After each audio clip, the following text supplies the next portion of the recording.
ஜோடி இல்லையான்னு எத்தனை நாள் தான் வருத்தப்பட்டு இருக்கிறது. ராமானுஜாச்சாரியோடைய ஜோடி அந்த திருவரங்கம் தான். என்ன திடீர்னு பக்தி பேசுறேன், நான் எல்லாம் பேசுறேன் இந்த படத்தில். அது போய் எத்தனை பாட்டு, எத்தனை டான்ஸ் எல்லாம் கேட்டுட்டு இல்லாம, எத்தனை குத்து, எத்தனை அதுல எத்தனை சத்து நீங்க படத்தை எடுத்தீங்க.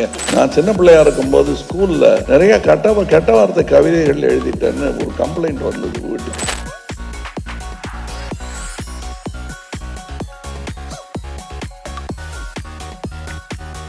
வணக்கம் கமல் சார். வணக்கம் சார். சார் நம்ம வந்து இங்க சார் கொஞ்சம் ஏஞ்சி நின்னீங்கன்னா உங்களுக்கு தெரியும். அட்லீஸ்ட் எங்க இருக்கீங்கன்னா அங்க லைட் போட முடியுமா? கொஞ்சம் ஹவுஸ் லைட்ஸ் ஆன் பண்ண முடியுமா? கமல் சார் கேட்டுறேன். Thank you sir. நம்ம நாமக்கல் கவிஞர் சொன்ன மாதிரி கத்தியின்றி ரத்தமின்றி யுத்தம் வருதுன்னு சத்தியாகிரக பாணியில தான் நம்ம வந்து சுதந்திரம் வாங்கணும். இந்த படத்துல வந்து நான் வந்து காந்தி வழியில போறோம், நீங்க போங்க, நான் வந்து நேதாஜி வழியில போறேன் அப்படின்னு சொல்லி நீங்க சொல்றீங்க. இன்றைய சூழ்நிலை, இன்றைய காலகட்டம், சமூகம், இன்றைய அரசியலுக்கு எதிராக நம்ம வந்து நேதாஜி வழியில போகணுமா, அந்த கோபத்தையும் அந்த இதையும் எடுக்கணும்னு இந்த படம் சொல்ல வருதா? அப்படி வரணும்னு நீங்க நினைக்கிறீங்களா? அதாவது நம்ம கலைஞர்களாக எல்லா காலகட்டத்தையும் தொட்டு பார்க்கலாம், கவிஞர்களாக எல்லா உணர்வுகளையும் உணர்ந்து பார்க்கலாம், தப்பு இல்லை. அதுபடிதான் வாழணுங்கிறது இல்லை. இது வந்து ஒரு கலை படைப்பு. ரௌத்ரம் பழகு என்று பாரதியார் சொல்லிட்டதுனால எல்லார்கிட்டையும் பழக வேண்டியது இல்லை. அந்த மாதிரி இந்த நேதாஜியின் வீரத்தை ஒட்டுமொத்தமாக மறக்க வேண்டிய அவசியம் கிடையாது. நமக்கு காந்தியின் பொறுமையை ஒட்டுமொத்தமாக இழக்க வேண்டிய அவசியமும் நமக்கு கிடையாது. இது ரெண்டையும் எப்படி கம்பைன் பண்றதுங்கிறது யோசிக்கணும். நேதாஜியின் வீரம் என்பது வெட்டுக்குத்து மட்டும் இல்லைங்க. அந்த பயணம் பாருங்க, அந்த பட்டினி பாருங்க, அந்த திரட்டல், ஒன்று திரட்டல், அந்த திறமை எந்த விதத்திலும் நம்முடைய தலைவர்களை ஒருத்தரை பிடிக்கும் ஒருத்தரை பிடிக்காதுன்னு சொன்னது இந்த பார்ட் 2 பார்ட் 3 வர்ற வம்பு தான் வரும். ஏன்னா ஒருவர் இல்லாமல் இந்த சுதந்திரம் கிடைச்சிருக்காது. காந்தி மட்டும்தான் வாங்கி கொடுத்தாருங்கிறதே என்னால் நம்ம எல்லாம் பல்முனை தாக்குதல், அது தாங்க முடியாமல் வெள்ளைக்காரன் ஓடி போனது தான் உண்மை. ஒரு பக்கம் வன்முறை தாக்குதலும் இருந்தது, ஒரு பக்கம் அஹிம்சை தாக்குதலும் இருந்தது, சட்டபூர்வமான தாக்குதலும் இருந்தது. அத்தனைக்கும் மேலாக மக்கள் குரல் மேலே எழுந்தது. அது எனக்கு இந்த படத்தை பற்றி இவர் சொல்லும் போது எல்லாரும் இந்த பேன் இண்டியன் பிலிம்களா இது அப்படிங்கிறாங்க. Pan Indian thought, pan Indian குற்ற உணர்வு, பேன் இண்டியன் கடமை உணர்வு, பேன் இண்டியன் வீரம். தேவையான நேரத்தில் இதையெல்லாம் ஒன்றாய் குவிக்க வேண்டிய கடமை நமக்கு இருக்கிறது. அதனால இந்த படம் இதை மட்டும்தான் சொல்லுகிறதுன்னு நினைக்க கூடாது. நாம ஒரு ப்ரூஸ்லி படம் பார்க்கணும்னா வெளியே வந்து உங்க மாமா மச்சான மூஞ்சில மீதின்றது அல்ல அதோட கருத்து. அது அப்படி பாருங்க, ஒரு கலையை எப்படியெல்லாம் கொண்டு போயிருக்கான் அந்த ஆள் ரசிச்சுட்டு வீட்டுக்கு வந்து எல்லாரோடையும் உட்காந்து சந்தோஷமா விருந்து சாப்பிட்டுட்டு அதை விமர்சனப்படுத்த வேண்டும். இது ஒரு கலை படைப்பு. இதில் உங்களுக்குள் இருக்கும் வில்லனை சுட்டி காட்டுவதுதான் படத்தில் வரும் வில்லனே. எல்லாருக்குள்ளேயும் ஒரு வில்லன் இருக்கு, ஒரு ஒரு கான்சியன்ஸ். வேணாம் செய்யாதேன்னு நீங்க தவறுகளே செய்யும் பொழுது ஒரு குரலுக்கு நீங்கள் செவிசாய்க்க மறந்ததுனால்தான் அந்த தவறே நிகழ்ந்திருக்கும். தடிக்கு விழுறதுல இருந்து தற்கொலை பண்ணிக்கிறதுல இருந்து எதை எடுத்துக்கிட்டாலும் நீங்க உங்கள் மனசில் சொல்லிக்கொண்டே இருக்கும் ஒரு நியாயமான குரல், வேண்டாம் இதை செய்யாதேன்னு. நல்லது செய்யும் போதும் பல சிக்கல்கள் நமக்கு வரும்போது இல்லை செய்யுங்கன்னு அப்படி சொன்னதுனாலதான் சங்கர் பார்ட் 2 பார்ட் 3 எடுக்கிறாரு. உள்ள ஒரு குரல் சொல்லிக்கிட்டே இருக்கு அவருக்கு. வேண்டாம் இந்த வம்ப விஷப்பரீட்சை எதுக்குன்னு கூட 4 பேர் சொன்னா கூட அதை விஞ்சி அந்த கருத்தை ஏற்றுக்கொள்ளுதல். அது மாதிரி வன்முறை நமக்குள்ள இருக்கும். கோபம், அவன் நாக்க வெட்டணையா அப்படிங்கிறதெல்லாம் செஞ்சு பார்க்கக்கூடாது. சொல்லி பார்க்கலாம், செஞ்சு பார்க்கக்கூடாது. அந்த மாதிரி கலையில் அதை சொல்லி காட்டுவது தானே தவிர ரொம்ப சீரியஸாக நீங்கள் எடுத்துக்கூடாது வன்முறையை. எஸ்பெஷலி சார் வணக்கம், ரோஹிணி ஃப்ரம் கோகுதம். சங்கர் சார், இந்த கேள்வி உங்களுக்காக. ஆஃப்டர் இந்தியன் 2 ட்ரெய்லர் ரிலீஸ் ஆன பிறகு சோஷியல் மீடியாவில் வந்து கிடைச்ச ரிவ்யூஸை எப்படி பார்க்குறீங்க? ப்ளஸ் 90s கிட்ஸ் வந்து இந்த படத்தை, அதாவது பார்ட் 1 ரீவிசிட் பண்ணிட்டு வரணுமா வேணாமா? இல்லை, சோஷியல் மீடியா வந்து அதை நம்ம அக்செப்ட் பண்ணி தான் ஆகணும். ஏன்னா அதில் வர நல்ல விஷயங்கள் எடுத்துக்கணும், நெகட்டிவிட்டி சில தேவையில்லாத விஷயங்கள் நம்ம அவாய்ட் பண்ணிடணும். மெயினாக சோஷியல் மீடியாவில் வந்து நெகட்டிவான விஷயங்கள் வரும்போது அதோடைய யூசர் நேம் அந்த ப்ரொஃபைலுக்குள்ளே போய் பார்த்தா அவங்க யாருன்னு தெரியுது. ஸோ அதில் வந்து எந்த அளவுக்கு உண்மை இருக்கா இல்லை வந்து வேணும்னுட்டு நெகட்டிவிட்டி பரப்புகிறாங்களான்றது புரிஞ்சிக்க முடியுது. ஸோ அதை நம்ம அண்டர்ஸ்டாண்ட் பண்ணிவிட்டு அதை எப்படி பேலன்ஸாக எடுத்துக்கணுன்றது புரியுது. அடுத்தது என்ன கேட்டிங்க? இந்த படத்தை ரீவிசிட் பண்ணிட்டு வரணுமா, அதான் இந்தியன் 1 வந்து ரீவிசிட் பண்ணணுமான்னு கேட்டேன். பண்ணாலும் நல்லதுதான், பண்ணாமல் வந்தாலும் இந்த படம் ஒர்க் ஆகும். கமல் சார், சங்கர் சார் உங்களுக்கு ஒரு கேள்வி. சொல்லுங்கள். இந்த மாதம் 30ஆம் தேதி வந்தால் ஜென்டில்மேன் ரிலீஸ் ஆகி 31 வருஷம் நிறைவடையுது. 31 வருஷத்தில் உங்களுடைய நிறைய ஆசைகள் நிறைவேறி இருக்கும். நிறைவேறாத ஆசைகள் ஏதாவது பட்டியல் சொல்ல முடியுமா? நடிகர் திலகத்தை இயக்காதது உள்பட. இல்லை, நிறையா இருக்குங்க. வந்து நிறைவேறாததை விட நிறைவேறினதை நினச்சி நான் ரொம்ப சந்தோஷப்படுறேன். அதில் மெயினாக வந்து கமல் சாரோட 2 படம் பண்ணிட்டேன். இப்போது அது மூணு படமாக ஆயிடுச்சு. வேற என்னங்க வேணும்? நிறைவேறதை வச்சு நான் சந்தோஷப்படுறேன். கமல் சார் இந்தியன் ஃபர்ஸ்ட் பாட்டில் வந்து உங்களுக்கு 3 ஜோடி இருந்தது. இதில் 3 அழகான ஹீரோயின் இருந்தும் உங்களுக்கு ஜோடி இல்லை, அது உங்களுக்கு வருத்தம் இருக்கு? அதாவது என்னுடைய ஜோடி அப்படிங்கிறது வந்து ஒரு பெண்ணாகத்தான் இருக்க வேணுங்கிறது இல்லை. ஏன்னா காரணம், கல்யாணத்தோட முடிஞ்சு போயிடாது வாழ்க்கை. ஒரு இளைஞன் அப்படிங்கிறதோட முடிஞ்சு போயிடாது. இப்ப எல்லாருமே தாத்தா வராருன்னு சொல்றத சந்தோஷமா ஏத்துக்கிட்டு இருக்கேன். அதுக்கு முன்னாடியே வித்து போட்டவர் சங்கர், அவருக்கு நன்றி சொல்லணும். மணிரத்னத்துக்கு நன்றி சொல்லணும். 30 வயசு 35 வயசுக்குள்ள என்னை இந்த மாதிரி வேஷங்கள் போட்டதுனால வயோதிக பயம் என்பதை இந்த இருவரும் வைத்தியம் பண்ணி நீக்கிட்டாங்க என்கிட்ட. இதுக்கு இதை விட பெரிய பயம் ஒரு கதாநாயகனுக்கு எதுவுமே இருக்க முடியாது. ஐயோ, இந்த மாதிரி இளவட்டங்கள்லாம் வர்றாங்களே, சுற்றி நான் ஒரு மரத்தை சுற்றினா 3 மரத்தை சுற்றி ஆடுறானே அந்த ஆளு அப்படிங்கிற பயமெல்லாம் இல்லாமல் பெருந்தன்மையுடன் they gracefully in my mind. அதனால எனக்கு ஜோடி இல்லைன்னு இவங்களுக்கெல்லாம் நல்லா ஜோடியை பார்த்து கல்யாணம் பண்ணி தலையெல்லாம் அரிசி அறுற அளவுக்கு அச்சதை போட்டு இதெல்லாம் பார்க்கணும்னு ஆசை வரவழைச்சிட்டாங்க அவங்க. அதுக்கு நன்றி தான் சொல்லணும். ஜோடி இல்லையான்னு எத்தனை நாள் தான் வருத்தப்பட்டு இருக்கிறது. ராமானுஜாச்சாரியோடைய ஜோடி அந்த திருவரங்கன் தான். என்ன திடீர்னு பக்தி பேசுறேன்? நான் எல்லாம் பேசுவேன். அது அவருக்கு ஜோடி இல்லையே அப்படின்னா அதெல்லாம் ஒரு வாழ்க்கையில் ஒரு கட்டம். அதை நான் ரொம்ப ரசித்தேன். இதில் எனக்கு ரொம்ப பிடிச்சிருந்தது இந்த படத்தில். அதை போய் எத்தனை பாட்டு எத்தனை டான்ஸுலாம் கேட்டுட்டு இல்லாமா, எத்தனை குத்து அதுல எத்தனை செத்து நீங்க படத்தை எடுத்தீங்க அப்படின்னு கேட்டாதான் சந்தோஷமா இருக்கு. எங்க ஒரு செக்யூர் ஆக்டர்னு கேள்விப்பட்டிருக்கீங்கல்ல, இவ்வளவு செக்யூர் ஆக்டர் நான் உலகத்துல பார்த்தது கிடையாது, பார்க்கவும் மாட்டேன். அவர் இருக்கிற ஒரே காரணத்துக்காக தான் நான் ஷூட் பண்ண எல்லா ஷாட்டும், நான் பேசின எல்லா வசனமும் படத்துல இருக்கு. அவர் அவ்வளவு செக்யூரான ஒரு actor. So please in every way Kamal sir மாதிரி ஒரு கோ ஆக்டர்லாம் it's impossible to see. Because அவர் சினிமா தான் ஃபர்ஸ்ட் பெடஸ்டல்ல வைக்கிறாரு, தன்னை வச்சுக்கவே மாட்டாரு. அதுதான் அவரோட மிகப்பெரிய பெருந்தன்மை. And thank you Kamal sir for the democracy you brought to this set. Thank you so much. எனக்கு மட்டும் இல்லை, இந்த படத்தில் நடிச்சவங்க எல்லாருக்கும் அவர் டெமோக்ராட்டிக்கா இருந்திருக்காரு. அண்ட் செட் வந்து ஒரு நியூ கமர்ஸோட செட் மாதிரி இருந்தது. It's unbelievable. So thank you sir. பொதுவாக படங்கள்ல வசனங்கள் இருந்தாலே வந்து அரசியல் வசனங்கள் இருந்தாலே அதுக்கு நிறைய சென்சார் கொடுப்பாங்க. ஸோ இந்தியன் 2க்கு எத்தனை கட்டுகள் வந்து சென்சார் கொடுத்துருக்காங்க சார்? நீங்கள் ஆல்ரெடி வந்திருக்கேன். அது என்னென்ன கட்டு வந்து டயலாக் கட்ஸ் வந்துச்சு, கெட்ட வார்த்தைகள்லாம் வந்து நீக்க சொன்னாங்க. சில கிளாமராக இருக்கிற சில இதெல்லாம் கொஞ்சம் இது பண்ண சொன்னாங்க, லைக் கொஞ்சம் அவுட் ஃபோக்கஸ் பண்ண சொன்னாங்க. இவருக்கு நான் பதில் சொல்கிறதா நினச்சிட வேண்டாம். சென்சாரோட எனக்கு எப்போவுமே ஒரு பேச்சுவார்த்தை நடந்துக்கிட்டே இருக்கும். நல்லபடியாக தான், ஒன்றும் இல்லை. நான் சின்ன பிள்ளையாக இருக்கும்போது ஸ்கூலில் நிறைய கெட்ட வார்த்தை கவிதைகள் எழுதிட்டேன்னு ஒரு கம்ப்ளைண்ட் வந்தது வீட்டுக்கு. அது இதுலேருந்து தப்பிக்கவே முடியாது, என்னை வீட்டை விட்டே துரத்திடுவாங்கங்கிற பயத்தில் இருந்தேன். தகப்பனாரை ஊர்லேருந்து வரவழைச்சிட்டாங்க எங்கள் அம்மா. இவர் அதெல்லாம் எடுத்து பார்த்தாரு, என்ன எழுதியிருக்கேன்னு. தமிழ் சந்தம் உதவி தலையும் சீரும் சரியில்லைன்னார் ஃபஸ்ட்டு. அதான் பாட்டெல்லாம் நல்லா இருக்கு, தலையும் சரியில்லை. இல்லை இது இந்த கெட்ட வார்த்தையெல்லாம் எழுதியிருக்கேங்க. ஆமாம், ஒன்று பண்ணு, நீ டாக்டருக்கு படி, இதெல்லாம் பாடமாக மாறிடும்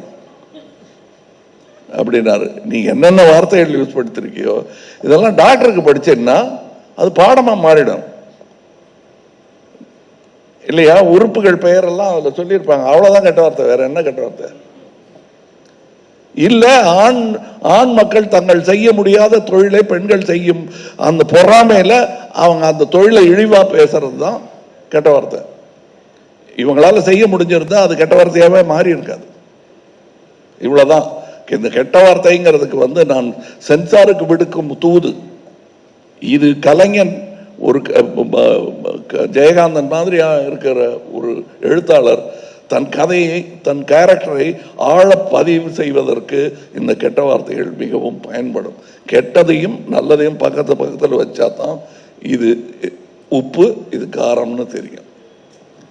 அதனால சென்சார்கிட்ட நான் விடுக்கும் வேண்டுகோள், இந்தியன் படத்துக்கு இல்லை, அதான் முடிச்சு சர்டிபிகேட் வாங்கிட்டாருன்னு நினைக்கிறேன், நான் விடுப்பது இனி எழுதவிருக்கும் படங்களுக்கு. ஏன்னா நீங்க தடுத்துட்டதுனால என் பிள்ளைகள்லாம் தெருவில் கெட்ட வார்த்தை கேட்காம தப்பிச்சிருப்பான். கண்டிப்பா எல்லாரும் எல்லா நேரமும் கேட்டுக்கிட்டு இருக்கிற வார்த்தை, அதில் எது தரம் குறைந்தது, எது தரம், நம்ம போடுற சட்ட கலர்ல எது வசதியானது, எது விலை குறைந்தது, எது காடியானது, எது கம்மியானதுங்கிறத நம்மளை முடிவு பண்ண வைப்பது நம்முடைய சுற்றுச்சூழல் தானே. அந்த மாதிரி இது நடக்கும். தயவுசெய்து இப்ப இவர் காட்டுற வில்லன் இவர் அல்ல, ஆனா அந்த வில்லன் அவர் யோசிக்கிறாரு, இப்படி ஒருவன் இருப்பது சமுதாயத்திற்கு கேடு என்று. இதெல்லாம் அனுமதிக்கணும், காட்டணும்.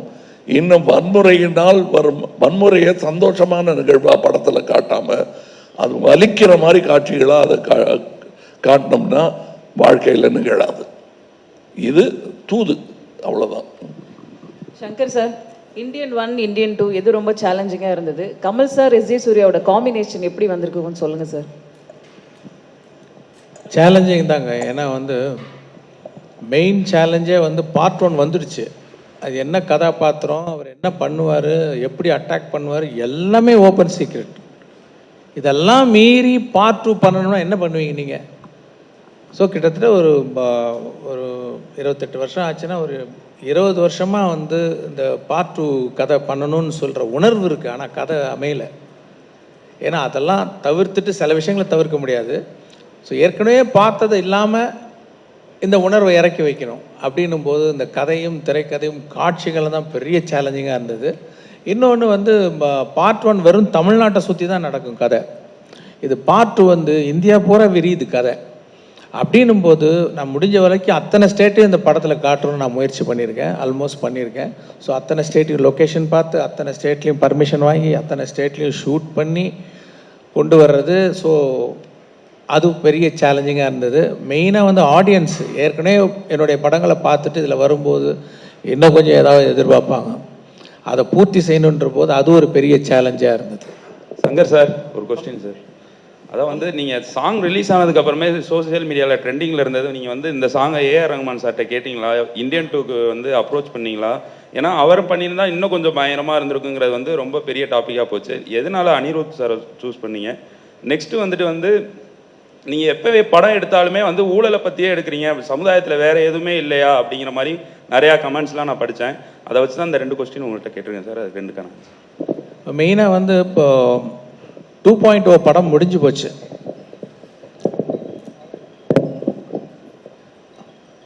2.0 படம் முடிஞ்சு போச்சு.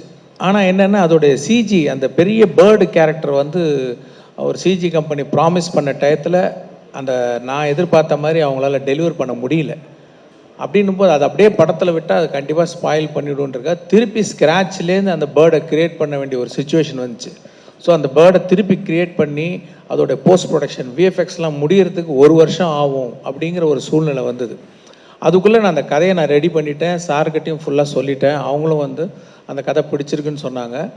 ஸோ பிப்ரவரி, அதாவது இந்த 2.0 நவம்பர் ரிலீஸ் ஆச்சுன்னு நினைக்கிறேன், அக்டோபர் ஆர் நவம்பர். பிப்ரவரியில் நாங்கள் ஷூட்டிங் போகிறதுக்கு ரெடி ஆகிட்டோம் இந்தியன் படத்துக்கு. சாரும் பிப்ரவரி டேட்ஸ்லாம் கொஞ்சம் ஒதுக்கி வச்சு போயிடலாம் அப்படின்ற மாதிரி சொன்னாங்க. அப்போது ரஹ்மான் பேக்ரவுண்ட் ஸ்கோர் பண்ணிகிட்டு இருக்காரு. ஸோ 2.0 பேக்ரவுண்ட் ஸ்கோர் வந்து ஹெவி, ரொம்ப கஷ்டம், அது அது பெரிய பேர்டன் அவருக்கு. ஸோ அது மேலே நீங்கள் சாங்கையும் போய் கம்போஸ் பண்ணி கொடுங்கன்னு கேட்டோன்னா ப்ராக்டிக்கலாக it's very difficult for Rahman sir. அப்படின்னும் போது படம் ஆரம்பிக்கணும், ஆனால் பாட்டெல்லாம் வேணும் அப்படின்னும் போது இந்த பக்கம் வந்து அனிருத்தருடைய மியூசிக் வந்து நான் ரொம்ப ரசிக்க ஆரம்பிச்சேன். நான் எல்லாருடைய மியூசிக் லைக் பண்ணுவேன், லைக் யுவன் சங்கர் ராஜா அண்ட் ஹாரிஸ் ஜெயராஜ், அப்புறம் சந்தோஷ் நாராயண் நல்லா பண்ணிகிட்டு இருக்காரு. ஸோ எல்லாரோடையும் ஒர்க் பண்ணணுன்னு எனக்கு வந்து ஒரு இது இருந்துக்கிட்டே இருக்கும். அப்போ அனிருத்துடைய மியூசிக்லாம் அவர் போட்டுக்கிட்டு வர பாட்டெலாம் எனக்கு ரொம்ப பிடிச்சிருந்தது. ஸோ அவர் இசையை நான் ரசிக்கிட்டு இருந்தேன். ஸோ இப்படி ஒரு சுச்சுவேஷன் வரவும் சரி இதை வந்து இதுக்கு மேலே பேர்டன் கொடுக்க வேணாம் ரஹ்மான் சாருக்குன்னு சொல்லிட்டு இந்த படம் வந்து அனிருத் பண்ணட்டும்னு சொல்லிட்டு டிசைட் பண்ணி அப்படி பண்ண படம் தான் அது.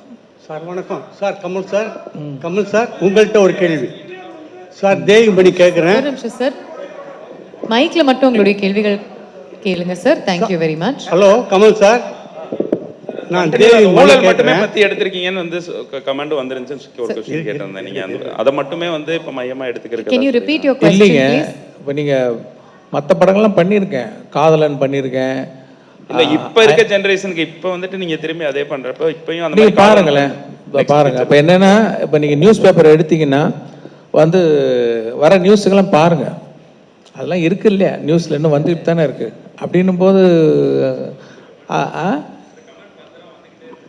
இல்லை சொல்லிட்டாருங்க பதில். குட் ஆன்சர் சார், முடிச்சிட்டிங்க சார். நான் தேவிமணி கேட்குறேன்.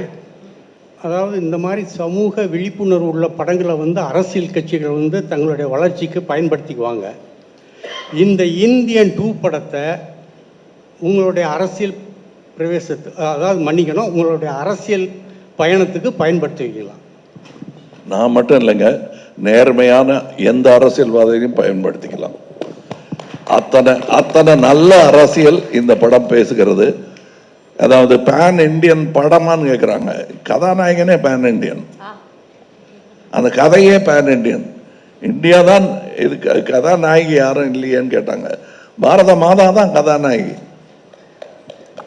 அப்படி பார்த்துக்கலாமே. அது ஒரு தாய் மகனுக்கு உண்டான பாசக்கதையாக கூட இருக்கலாம். அது அவ்வளவு விஷயங்கள் இருக்கு. கண்டிப்பாக இது அரசியல் புரிதலும் உணர்வும் மக்களுக்கு வர வேண்டும் என்னும் ஒரு எண்ணத்தை மனதில் வைத்து எடுக்கப்பட்ட படம் தான். எனது கட்சிக்கு மட்டுமல்ல, அனைத்து கட்சிகளுக்கும் நல்ல யோசனை சொல்லக்கூடிய விஷயங்கள் இந்தியன் 2வில் இருக்கிறது. அதாவது மற்றவங்கெல்லாம் வந்து படம் பார்க்க வைக்கிறதுக்காக சொல்லலை, நல்ல அரசியல் பண்ண வைப்பதற்காக சொல்லுகிறேன். அது நன்றி சார். சங்கர் சார், அரசியல் சம்பந்தப்பட்ட எந்த கேள்வியும் வேண்டாம். ரிகார்ட்ஸ் டு தி மூவி நீங்க கேள்விகள் நான் சொல்றீங்க, நான் கேட்கிறேன். சங்கர் சார், இந்த படம் அதாவது இந்தியன் வந்து அரசியல்வாதிகள் அதிகாரிகளோட ஊழலையும் குறையையும் தப்பையும் சொன்ன படம். ஆனா இப்போ ஒரு அரசியல்வாதியே இந்தியன் 2ல நடிக்க வச்சிருக்கீங்க. அப்ப சார் அரசியல் இல்ல, எப்படி ஹேண்டில் பண்ண கஷ்டமா இல்லையா உங்களுக்கு சாரா? நான் அப்படிலாம் இல்லைங்க, நான் காமன் மேன் பாயிண்ட் ஆஃப் வியூவில் தான் படம் எடுக்கிறேன், கதை எழுதுறேன். அந்த பாயிண்ட் ஆஃப் வியூவில் தான் நான் எடுத்திருக்கிறேன். Okay, Thank you very much. Shalni here. Sir, இந்த கொஸ்டின் வந்து ரெண்டு பொதுவான கொஸ்டின். இந்தியன் 1 வரும்போது இந்தியா எப்படி இருந்துச்சு, இந்தியன் 2 இப்போ வரும்போது இந்தியா எப்படி இருக்குன்னு நினைக்கிறீங்க? ஈவன் சங்கர் சாரும் இதுக்கு பதில் சொல்லலாம், கமல் சாரும் இதுக்கு பதில் சொல்லலாம். எஸ்பெஷலி சங்கர் சாரோட ஆரம்ப கால படங்கள்ல இருந்து அவரோட படங்கள்ல வந்து இந்த கரப்ஷன் இது மேல ஒரு கோபம் இருக்கும். நீங்க எது பர்சனலா வந்து பாதிக்கப்பட்டிருக்கீங்களா?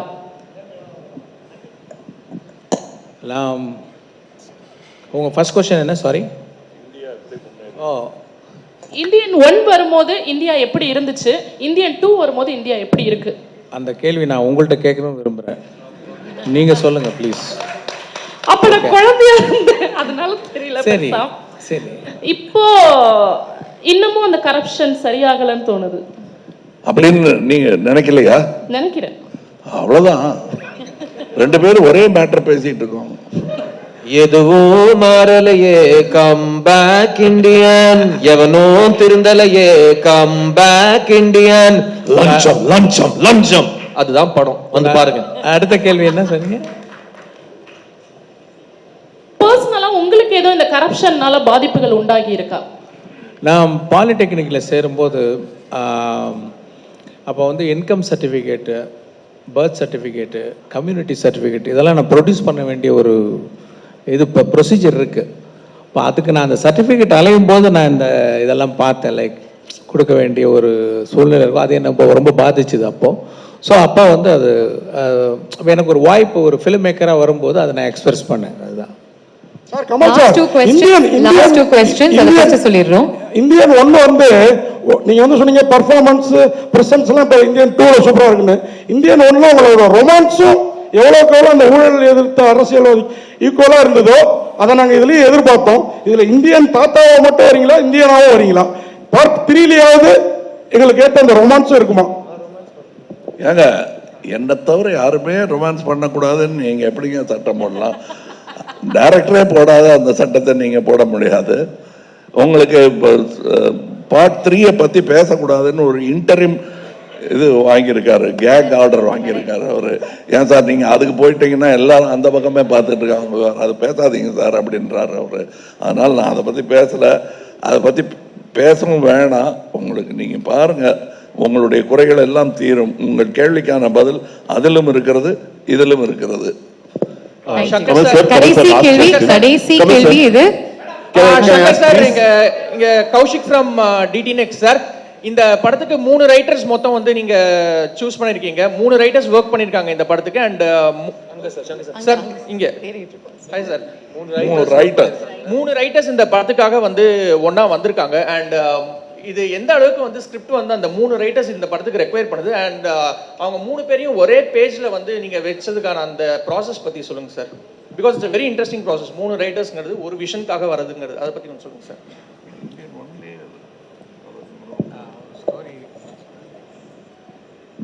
இப்போ என்னென்ன தேடுறது தாங்க. லைக் வந்து நான் ஒரு கதை ஒன்று எழுதுகிறேன், எனக்கு வந்து என்னோட எக்ஸ்பிரஷன் மட்டும் பத்தலை. ஏன்னா நான் படித்த புஸ்தகங்கள், நான் கேள்விப்பட்ட விஷயங்களை பேஸ் பண்ணி நான் ஒரு கதையும் ஒரு திரைக்கதை ஒன்று எழுதுகிறேன். அது ஒரு வசன வடிவாக வரும்போது அது இன்னும் ஒரு நல்ல ஒரு எழுத்தாளர், இன்னும் நிறைய படித்த வந்து வேற ஒரு விதமாக வந்து எல்லாத்தையும் பார்க்குற ஒரு எழுத்தாளர் கிட்ட போயிட்டு வரும்போது, இல்லாட்டி எல்லாமே என் குரலாக இருக்கும். ஒரு ரைட்டர்கிட்ட போயிட்டு வரும் ஒவ்வொரு கதாபாத்திரத்துக்கு வேறு வேறு குரல் ரொம்ப ஒரு அழகாக வரும். அது அந்த ஒரு காரணத்துக்காக தான் நம்ம வந்து ஒரு ரைட்டர்கிட்ட கொடுக்குறோம். அவங்க அதை பண்ணி கொடுக்குறாங்க. அது நமக்கு வந்து லேஸில் திருப்தி வராது. இன்னும் தேடிக்கிட்டே இருப்போம். இன்னும் தேடும்போது சரி இன்னும் ஒரு ரைட்டர்கிட்ட போகும்போது இன்னும் சில விஷயங்கள் கிடைக்கும் அப்படின்றதுக்காக ஃபர்ஸ்ட் டைமாக நான் வந்து மல்டிபிள் ரைட்டர்ஸ் நான் ட்ரை பண்ணியிருக்கேன். தேடிட்ட good job. Like sir last கேள்வி இந்த சைடுல இருந்து மைக் வச்சிருக்காங்க சார். சார் வணக்கம். இங்க to your right. Yes sir. Second row. Sir 2 விஷயங்கள் வந்து இந்தியன் அப்படின்னு எடுத்துக்கிட்டாலே வந்து எப்போவுமே வந்து மக்களுடைய கவனத்தை கவரும். ஒன்று வந்து was prosthetics, the other was Varmam. இது வரைக்கும் இந்த செகண்ட் பார்ட்ல வர்மம் பற்றி கொஞ்சம் டீட்டெயில்டாக there's going to be an episode அப்படின்னு சங்கர் சார் அவருடைய இன்டர்வியூஸில் வந்து முன்னாடி சொல்லியிருக்காரு. இதுக்காக நீங்கள் எடுத்துக்கிட்ட மெனக்கெடல், இந்த பார்ட்டில் உங்களுடைய வர்மத்துக்காக நீங்கள் பண்ண வேண்டிய ட்ரைனிங், அதை பற்றி if you can throw a little light on it, it will be very helpful. நிறைய கதையிலேயே இருக்கு, எங்க வரும்னு கேட்காதீங்க, அது பேச முடியாது. பட் கதையிலேயே எங்கிருந்து இவன் கற்றான், எதனால் இதை கற்றான், யார் கற்றுக் கொடுத்தார்கள், இந்த விஷயங்கள்லாம் இருக்கு கதையில. அது பகுதியாக சொல்லப்பட்டிருக்கிறது. என்னை பொறுத்தவரையிலும் அதுலேயே கூட எனக்கு என்ன தோணுச்சுன்னா, அடடா இன்னும் இதெல்லாம் சொல்லியிருக்கலாமே அப்படின்னு அவரே சொன்னார் இல்லையா. 2வது பகுதி எடுப்பதை பற்றி எண்ணமே இல்லை. இதே எப்படியாவது ஆடியன்ஸை கொண்டு போய் சேர்க்கணுங்கிற எண்ணம் தான் இருந்தது. படத்தில் எல்லாரும் அதை ரசிக்கும் போது அதை சொல்லியிருக்கலாமே, எதை சொல்லியிருக்கலாமேன்னு தோணி விட்டதையெல்லாம் சாதித்து மறுபடியும் கையில் எடுக்கக்கூடிய படம் தான் இந்தியன் 2. அதில் நீங்கள் பார்ப்பீங்க நிறைய வர்மக்கலை பற்றிய விஷயங்கள் இருக்குது. அந்த வர்மக்கலை மார்ஷல் ஆர்ட்ஸ் மூலம் எப்படி உலகமே இணைகிறது என்பதை ஒரு சின்ன காட்சியிலெல்லாம் காட்டியிருக்காரு. அந்த காட்சியை சொல்லிட்டேன்னா அப்புறம் அதுக்கு ஒரு தனியாக ஒரு ஃபோன் கால் வரும். அதை ஏன் சார் சொன்னீங்க, அதை பார்க்கட்டுமே, அவங்க பார்க்க விட மாட்டேங்க போல் இருக்க அப்படின்னு சொல்லிடக்கூடாது. அதுக்காக அந்த காட்சி செய்ய சொல்லலை. பட் உலக மார்ஷல் ஆர்டிஸ்ட் எல்லாம் தமிழ் கலையை எப்படி மதிக்கிறார்கள் என்பதே படத்தில். உங்க அனுமதியோட ஒரு அடிஷன் சார், இதுல ஒரு விரலால வர புரட்சி என்னன்னு நீங்க எலெக்ஷன்ல பாத்திருக்கீங்க, அதே விரலால் இன்னொரு புரட்சி ஒரு வர்மத்துல காட்ட போறாரு. அதையும் இந்த எலெக்ஷனுக்கு அப்புறம் இந்த படத்துல பாருங்க please. Sir, Kamal. Last question for the day. Last question, please. One fanboy ஒரு question sir, like Indian franchise தாண்டி ஒரு beautiful creative collaboration with Kamal sir once again ஏதாவது possible எதிர்பார்க்கலாமா? Indian franchise தாண்டி இன்னொரு collaboration. கமல் சாரோட எந்த கதையை பண்ணாலும் அவர் ஒரு தடவை வந்துட்டு போவாருங்க மைண்டில். we are waiting sir. எங்க பாய்ஸ் 2 வந்தாலும் அவர் தாங்க ஃபர்ஸ்ட் வருவாரு. தேங்க்யூ. இந்த ஃபன் நோட்டோட நாங்க வந்து இந்த நிகழ்ச்சியை முடிச்சுக்கிறோம். சார் கமல் சார், இன்னைக்கு நீங்க சேனாதிபதியா உருவெடுத்திருக்கீங்க. இன்னைக்கு நீட்டும் கள்ளச்சாராயமும் அழிக்க முடியாத சுச்சுவேஷன்ல இருக்கு. சேனாதிபதியா இதுக்கு முடிவு என்ன? அதாவது நான் கள்ளச்சாராயத்தை பற்றி பல இடத்துல பல ஊடகங்கள்ல சொல்லியிருக்கேன். இது எல்லாரையும் பாதிக்கிற விஷயங்கிறதுனால இதோட பேசிட்டு நிறுத்திடுறேன். கள்ளச்சாராயம் வருவதற்கான காரணமே மது விலக்குத்தான். வள்ளுவர் வந்து மது விலக்கை பத்தி எழுதுறாருன்னா அப்பவே இருந்திருக்காது பெருசா. இது மத விலக்கி வச்சுட்டா அவனை மனதில் முடிவு செய்ய வேண்டும், இது உடம்புக்கு கெடுதல் என்று. விஷம் இதுதான், நெருப்பு இதுதான், இதை தொடக்கூடாது, இதை உண்ணக்கூடாது என்னும் உணர்வு பொது வெளியில் வர வேண்டும். அப்பதான் இது போகுமே தவிர மது விலக்கு பண்ணி வச்சுக்கிட்டா கள்ளச்சாராயம் மிகும், அதனால் கள்ளச்சந்தை பெருகும், கள்வர்கள் பெருகுவார்கள். சார் கமல் சார் ஒரு சார் உலகநாயகன் கமலஹாசன் நாங்க வந்து ஃபியூச்சர் ஃபுல்லாக நாங்கள் கேட்டுன்னு இருக்கோம். இப்போ வந்து உலகநாயகன் தாத்தாண்டு ட்ரெண்டிங் போயிட்டு இருக்கு. நீங்க கூட ஸ்டேஜில் சொன்னீங்க நான் இப்போ கூட தாத்தா தான் என் பொண்ணு மனசு வச்சான்னு சொன்னீங்க. ஏன் சார் அது மாதிரி சொன்னீங்க? சொல்லக்கூடாதுங்கிறீங்களா? இல்ல சொல்லலாம் சார். இப்போ வந்து நீங்க அதாவது இதெல்லாம் நீங்க பண்ணி வைக்கிற கோளாறு தான். தாத்தான்னு சொன்ன என்ன, நான் தாத்தா தானே. காந்திய தாத்தான்னு சொல்லி என்ன குறைஞ்சு போயிட்டாரா? இல்ல பெரியார தாத்தான்னு கூப்பிட்டா குறைஞ்சு போயிடுவாரா? ஐயான்னு கூப்பிடாம தாத்தா பெரியார் தாத்தான்னு நான் சொன்னேன்னா ஒன்றும் ஆயிடும். அந்த தாடிக்கு டையெல்லாம் அடிக்க முடியாது. உள்ள மனசு மாதிரி அந்த வெள்ளை மறுபடியும் வெளியே வந்துடும். அதனால தாத்தாவா இருக்கிறதுக்காகத்தான் நாம பயிற்சி எடுத்துக்கிட்டே இருக்கோம். நீங்களும் எடுத்துக்கிட்டோம். நாளை அது நடந்தே தீரும். இந்த क्वेश्चन லாஸ்ட் இந்த क्वेश्चन உங்களுக்கு மட்டும் கேட்கலாம். தயாரிப்பாளர் சங்கத்துல சார் சார் அவங்க வந்து இவ்வளவு நேரம் உட்கார்ந்துகிட்டு இருக்காங்க. யார் இல்ல மைக் இல்லனா எந்த அவசரத்துல பேசணுமோ அந்த வால்யூம்ல பேசிட்டு இருக்கீங்க. மைக் இருக்கு, கொஞ்சம் பார்த்து. நடிகருக்கு தடை விதிச்சிருக்காங்க. அந்த லிஸ்ட்ல வந்து கமல் சாரும் இருக்காரு. இதை எப்படி பாக்குறீங்க? ஏறுங்க, 4 நடிகருக்கு நடிக்க கூடாதுன்னு ஒரு தடை வந்திருக்கு. அவங்க தகவல் கொடுத்திருக்காங்க. ஆகா அவரா நீங்க அப்படின்னு நான் வடிவேலு டயலாக சொல்லிட்டு அத்தோட நிறுத்திக்கிறேன். இது வந்து இந்தியன் 2க்கானது. இது பக்கத்துல தான் அந்த பில்டிங், அங்க போய் உட்கார்ந்து அது பேசலாம். Thank you very much. எல்லா கேள்விகளுக்கும் நன்றி. இதோட நம்ம வந்து